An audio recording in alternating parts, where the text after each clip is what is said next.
Sir पहली बात तो देखना पड़ता है कि गाड़ी वहाँ से जा पाएगी कि नहीं जा पाएगी। मुझे नहीं पता था, जैसे आज के इस प्रोजेक्ट की बताऊँ मैं।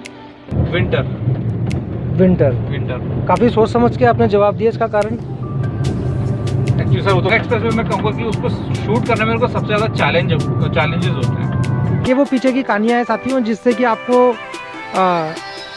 शुक्रिया, आपने 50,000 के लिए कांग्रेस किया, बाकी सब लोगों का जिन्होंने मेरे को यहाँ तक पहुँचाया है। मैंने तो बस स्टार्ट किया था मज़े में। नमस्कार साथियों, स्वागत है आपका दून वॉकिंग पे। तो साथियों अभी आप देख सकते हैं ये जिस मैं अलाइनमेंट पर खड़ा हूँ, ये है देहरादून से चलकर पौटा साहिब जाने वाला नया 4 लेन हाईवे। जी हाँ, लेकिन आज मैं इस हाईवे पर आया हूँ और आज मेरे साथ हैं, आप देख सकते हैं, मोहित भाई। Hello guys. मोहित भाई, आपका स्वागत है देहरादून में। कैसे हैं आप? बढ़िया। और मोहित भैया किसी परिचय के मोहताज नहीं है, यूट्यूबर हैं और आप जान सकते हैं कि डिटॉक्स ट्रैवलर एक चैनल है जो कि हमें आपको बढ़ते भारत की तस्वीर दिखाता है और देश किस प्रगति की राह पर चल रहा है और नए नए इंफ्रास्ट्रक्चर, चाहे वो रेलवे प्रोजेक्ट से जुड़े हुए हों, मेट्रो से जुड़े हों, एनसीआर प्रोजेक्ट्स हों, हाईवे हों, एक्सप्रेस वे हों, सब पर इनकी पैनी नज़र रहती है। तो आज आए हैं भैया देहरादून में, तो आपका फिर से एक बार स्वागत उत्तराखंड में। और आज इनसे चर्चा करेंगे और मोहित भैया कवर कर रहे हैं देहरादून पौटा साहिब प्रोजेक्ट को। तो देखिए, और आज ये शूट पर निकले हैं, तो आज मैं भी इनके साथ हूँ, तो दोनों आज हम चलेंगे और देखेंगे इस प्रोजेक्ट को। इस प्रोजेक्ट की वीडियो तो भैया डालेंगे, लेकिन भैया की वीडियो मैं डालूंगा दून वॉकिंग पे, तो बने रहिए दून वॉकिंग पे साथियों। तो अब हम आगे जब चले हैं तो हम लोकेशन पे पहुंच गए हैं, आसन ब्रिज की लोकेशन पर हैं। देखिए अभी हम आसन ब्रिज को अभी शूट किया है और मैं जानना चाहूँगा मोहित जी, आप किन किन चुनौतियों का आपको वास्तविक तौर पर सामना करना पड़ता है अपने काम को करने के लिए? सर पहली बात तो देखना पड़ता है कि गाड़ी वहाँ से जा पाएगी कि नहीं जा पाएगी। मुझे नहीं पता था, जैसे आज के इस प्रोजेक्ट की बताऊँ मैं, कि गाड़ी नहीं जा पाएगी, मतलब जा पाएगी कि नहीं जा पाएगी। इसलिए मैंने आपसे कांटेक्ट किया क्योंकि आप यहाँ रहते हो, आप अच्छे से बता पाओगे। उसके बाद सर और बहुत सारे चैलेंजेस हैं जो मैं ऐसे पब्लिकली नहीं बता पाऊँगा, थोड़े हैं सेंसिटिव है। कुछ प्रशासन की तरफ से कुछ ऐसा परमिशंस को लेकर भी रहता होगा कई फिर सेक्शन में आपको, क्योंकि कई जगह हम देखते हैं कि जाने की भी अनुमति नहीं होती है, तो उस तरह की चुनौतियां भी रही होंगी आपके लिए? ये सर कहीं कहीं पे परमिशन रिक्वायर्ड होती है, कहीं कहीं पे कोई ऐसे इशू नहीं है कि हम कर सकते हैं कवर।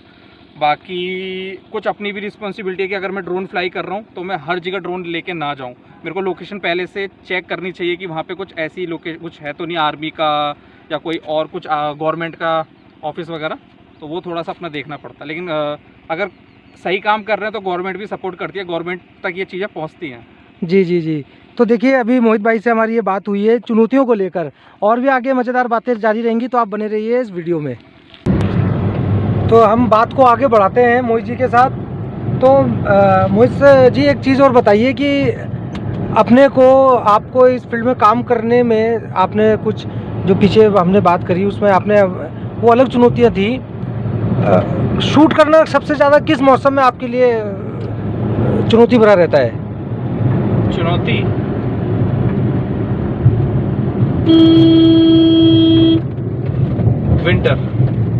विंटर। काफ़ी सोच समझ के आपने जवाब दिया, इसका कारण? एक्चुअली सर वो तो एक तो बाइक वाला तो मेरे को देखना था, और सर मतलब मैं कंफ्यूज था कि मैं वो बोलूँ रेनी सीजन बोलूँ कि विंटर। लेकिन रेनी सीजन में तो एक तरीके से काम बंद ही हो जाता है, लेकिन विंटर में क्या सर, मेरी क्या आदत है, मैं सुबह 5 बजे उठूँगा, 6-7 बजे लोकेशन पे पहुँच जाऊँगा, शूट स्टार्ट कर दूँगा। मेरे को दिमाग में टेंशन ही नहीं रहती कि धूप निकलेगी कि नहीं निकलेगी, कितने बजे तक शूट ओवर होगा।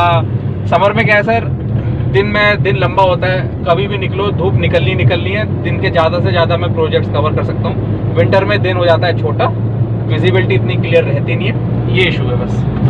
जी, तो देखिए एक ड्रोन को उड़ाने में और उसके शूट करने में जो सबसे ज़्यादा चुनौती आती है वह आती है इन दिनों में। हम सर विंटर में ड्रोन की बैटरी भी जल्दी ड्रेन होती है। देखिए आपको दर्शकों एक चीज़ और, आज मैं आपको ये सब चुनौतियाँ दिखा रहा हूँ कि आप अपने फ़ोन पे या जब वीडियो देखते हैं, उस वीडियो को जो पीछे की कहानियाँ हैं वो आपको नहीं पता चल पाती है। ये सब जानने के लिए आज ये छोटी सी वार्ता मेरी तो देखिए अभी हम आगे जब बढ़े हैं तो ये हमारी लोकेशन है पैकेज 1 की, जो कि धर्मावाला से थोड़ा सा आगे जाकर अगर हम देखें तो यहीं पर हमारा इस प्रोजेक्ट का टोल प्लाजा आएगा। तो अभी हम इसको कर रहे हैं कवर। तो देखिए जैसे जैसे हम आगे बढ़ रहे हैं वैसे वैसे हम यमुना ब्रिज के पास जा रहे हैं और हिमाचल के करीब जा रहे हैं, हिमाचल की सीमा पर। तो मेरा सवाल अभी आपसे एक है मोहित भाई, ये प्रोजेक्ट कवर कर रहे हैं तो सबसे ज़्यादा चुनौतीपूर्ण कौन सा प्रोजेक्ट आपको लगता है कि यार इस प्रोजेक्ट को कवर करने में सबसे ज़्यादा चुनौतियां हैं और इसे मुश्किल होता है? तो आपका जो अपना अनुभव है वो आप बताएं ज़रा दर्शकों को आज।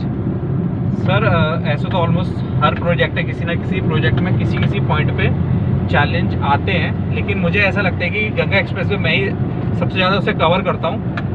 तो उसको एंड टू एंड कवर करना एक बार में प्रॉपर इतना बहुत ज़्यादा घूमना पड़ता है मेरे को। तो गंगा एक्सप्रेस में मैं कहूँगा कि उसको शूट करने में मेरे को सबसे ज़्यादा चैलेंजेस होते हैं गंगा एक्सप्रेस वे। हाँ। तो देखिए जो दर्शक अभी इस वीडियो को देख रहे हैं वह आप जान सकते हैं कि डिटॉक्स ट्रैवलर के लिए गंगा एक्सप्रेस वे एक चुनौतीपूर्ण प्रोजेक्ट है, जिसको शूट करना हमेशा इनके लिए मुश्किलों भरा रहा है, क्योंकि उसकी एक तो लंबाई देखिए, वो एक 594 किलोमीटर लंबा प्रोजेक्ट है, 12 जिलों से होकर गुजरता है।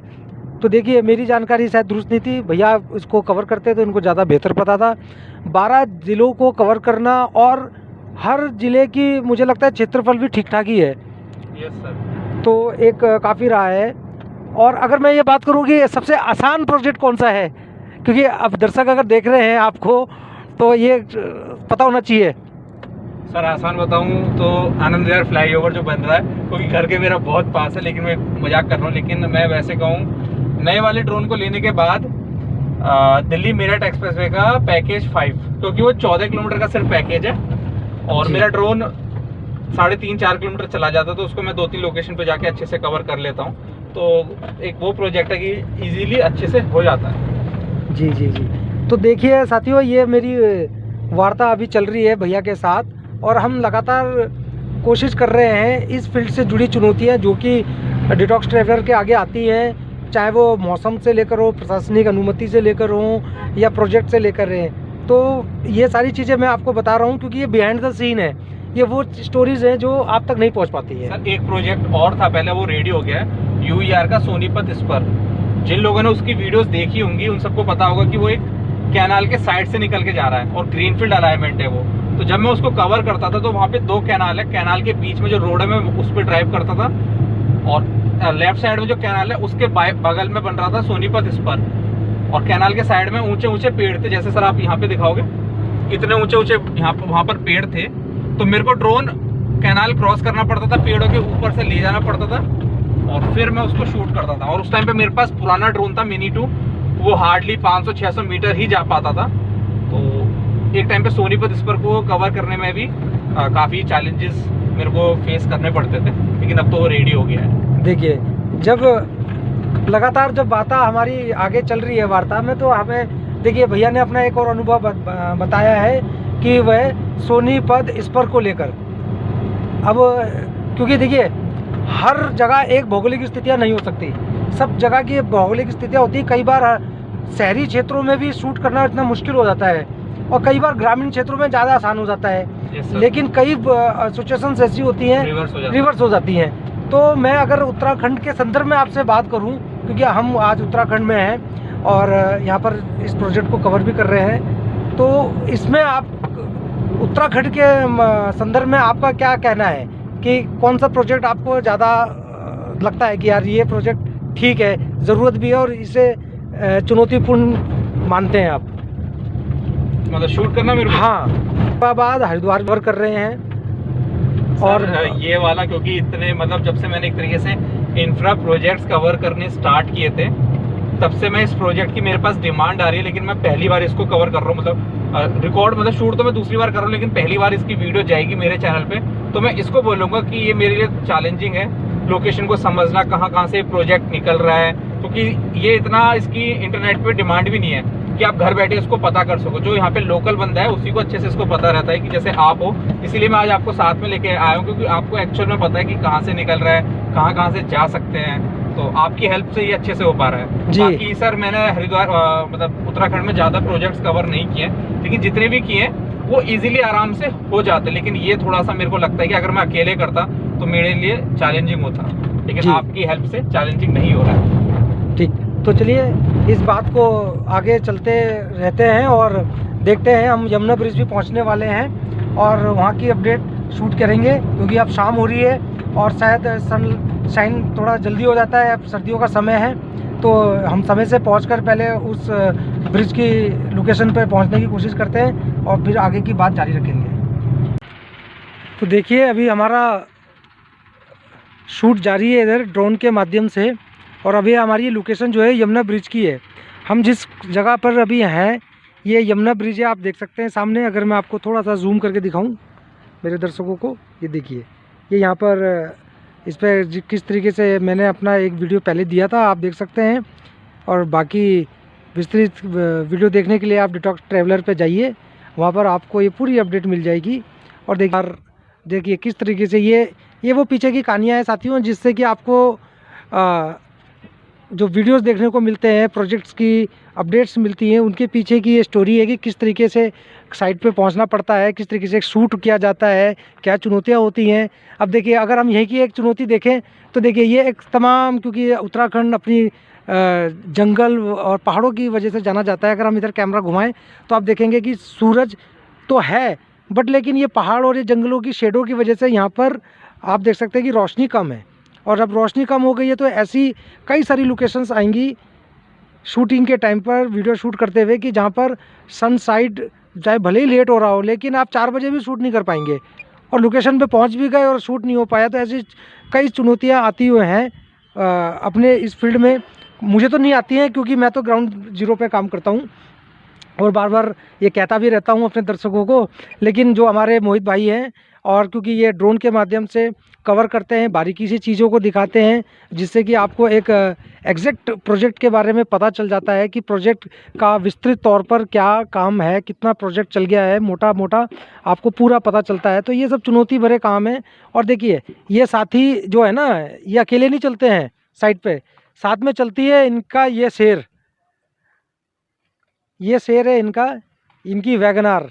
जी हाँ, ये इनका सच्चा साथी है मारुति, और हर मुश्किल रास्तों पे पहुंचा देता है इन्हें।